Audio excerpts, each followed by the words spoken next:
हुक्मरान बेहिस हो चुके हैं, हमारा कोई वारिस नहीं है। किसान लीगी सरकार पर फट पड़े। इस्लामाबाद पहुंचे तो रुकावटें डाली गईं, बिजली बंद कर दी गई। वजीर आजम साहब होश के नाखून लें, अगर जमींदार डूब गया तो पूरा पाकिस्तान डूब जाएगा। जमींदार अगर भूखा रहा तो मौजूदा हुक्मरान घर जाएंगे। किसानों की आवाज़ बनने पर बोल न्यूज़ से तशक्कुर का इजहार भी किया। हम क्या बताएंगे, हम तो लावारिस हो चुके हैं, हमारा कोई वारिस नहीं। ये हुक्मरान इतने बेहस हो चुके हैं। हम तकरीबन 11 बजे इस्लामाबाद पहुंचे तो उन्होंने हमारे सामने रुकावटें डाली, इधर आए बिजली बंद कर दी। वज़ीर आज़म साहब तुम भी होश क्या नाखन लो, ये मजलूम है, ये जमींदार मजलूम है, हमको सियासी नहीं है, हम ऐसी सियासत पर लानत भेजते हैं। अगर जमींदार डूब गया तो अगर आपको ये वीडियो पसंद आई तो लाइक पर क्लिक करें।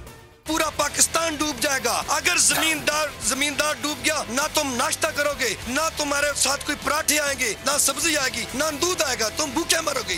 और मैं एक बार फिर बोल न्यूज़ का शुक्रिया अदा करता हूँ और आपको मैं मुबारकबाद पेश करता हूँ। वेल डन बोल न्यूज़, आप जुर्रतमंद साफी हैं, आप हमारा साथ दे रहे हैं। और किसान आपकी ये जो मोहब्बत है ये कभी भी नहीं भूलेगा। किसान अपने घर जाकर, गाँव जाकर बोल न्यूज़ को जिंदाबाद नारे लगाएं।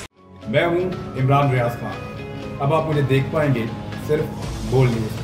इमरान रियाज खान साहब जो हैं वो बोल फैमिली का हिस्सा बन गए हैं। बड़े अरसे बाद किसी चैनल ने हौसला किया है, तो मुझे ऐसा लगता था कि हमें बोलने की इजाजत नहीं मिलेगी, लेकिन बोल ने डिसाइड किया कि बोलने की इजाजत वो लेकर देंगे। मुझे बोल की एक चीज बहुत अच्छी लगी कि बोल ने कैटेगोरिकली कहा कि जो करना है करो, हमने अपना कोई बंदा नहीं निकालना। इमरान खान बोल के साथ जुम्मे से इतवार रात 10 बजे। सबसे ज्यादा व्यूज, सबसे ज्यादा रील्स और सबसे ज्यादा रेटिंग के साथ बोल अब भी नंबर 1 पोजीशन पर बरकरार। सब्सक्राइब करें और बेल दबाएं ताकि कोई खबर रह न जाए।